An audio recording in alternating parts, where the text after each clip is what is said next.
विद्यार्थियों में doctor Padma Meena BA part तृतीय का जो प्रथम प्रश्न पत्र है वेस्टर्न पॉलिटिकल थिंकर्स पश्चिमी राजनीतिक विचारक।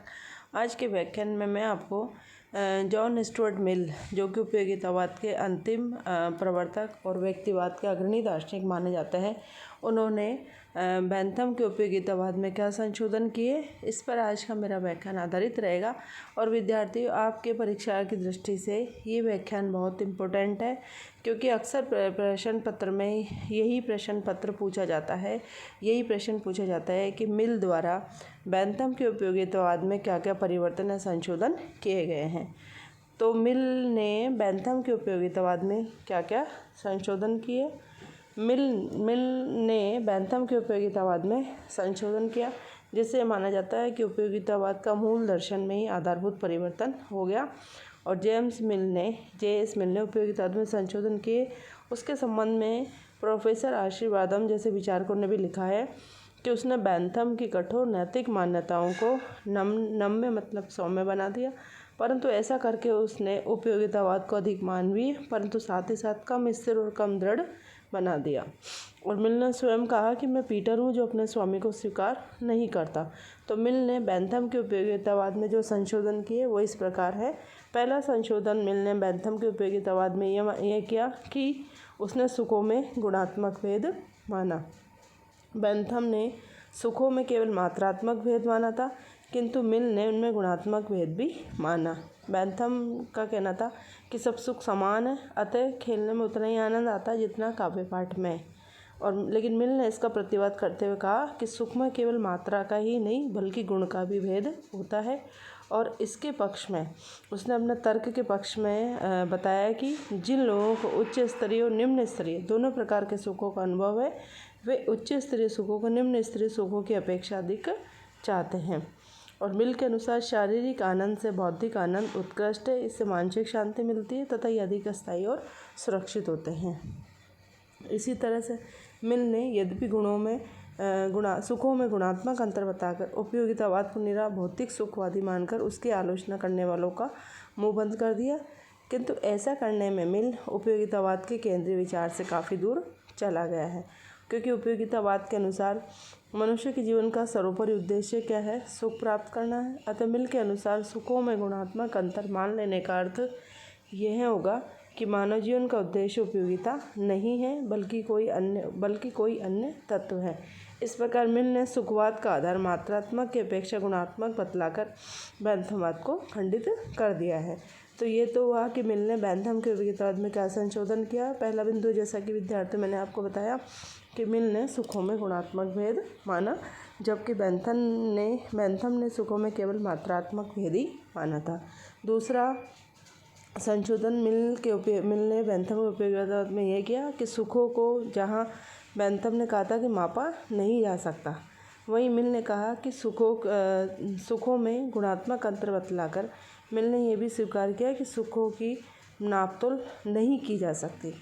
सुखों की मात्रात्मक नापतोल असंभव है, क्योंकि दो सुखों अथवा दुखों में कौन सा सुख अथवा दुख तीक्ष्ण अथवा रोचक है, इसका निर्णय उन्हीं लोगों द्वारा किया जा सकता है जिन्होंने दोनों प्रकार के सुखों और दुखों का अनुभव किया है।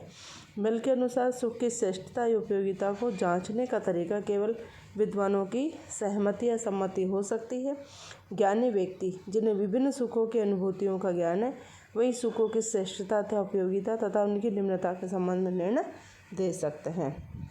जबकि बेंथम ने क्या माना था कि सुखों और दुखों को क्या किया जा सकता, मापा जा सकता है, जबकि मिल ने कहा कि सुखों को मापा नहीं जा सकता। इस प्रकार मिल बेंथम द्वारा प्रतिपादित सुख दुख की मापतोल को गलत सिद्ध करता है। तीसरा संशोधन मिल ने बेंथम के उपयोगितावाद में किया कि मिल ने उपयोगिता का आधार नैतिकता माना, कि बेंथम का जो उपयोगितावादी दर्शन था उसमें नैतिक चेतना, कर्तव्य की भावना, नैतिक बंधन आदि के लिए कोई स्थान नहीं है। बेंथम के अनुसार व्यक्ति के जीवन का लक्ष्य भौतिक आनंद के अलावा और कुछ नहीं है। वह सभी चीज़ों को केवल भौतिक सुख की प्राप्ति में सहायक या साधक के रूप में देखकर उन्हें अच्छा या बुरा बताता नैतिक आधार पर वह चीज़ों को नहीं देखता।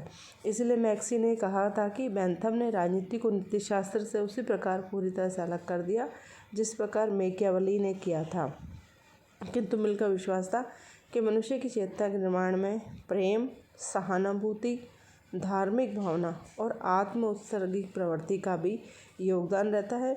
इसलिए उसकी ये भी मान्यता थी कि कर्तव्य की भावना व्यक्तिगत अधिकारों तथा निजी स्वार्थों से व्युत्पन्न नहीं हो सकती। अतः मिल ने अंतःकरण से उद्भूत कर्तव्य भावना को जीवन में प्रधान मानकर उपयोगिता को नैतिकता पर आधारित करने का प्रयास किया।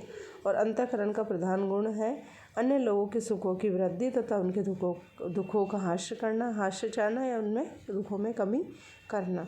इस सिद्धांत द्वारा मिल ने बैंथमी उपयोगितावाद को नैतिक स्वरूप प्रदान करने का प्रयास किया। अतः मिल के हाथों उपयोगितावादी दर्शन पूर्णतः व्यक्तिगत आचार का दर्शन बन जाता है। चौथा संशोधन ये था कि मिल ने माना कि व्यक्तिगत और सार्वजनिक दोनों ही हित होते हैं। मिल ने बैंथम के उपयोगितावाद में एक अन्य संशोधन किया।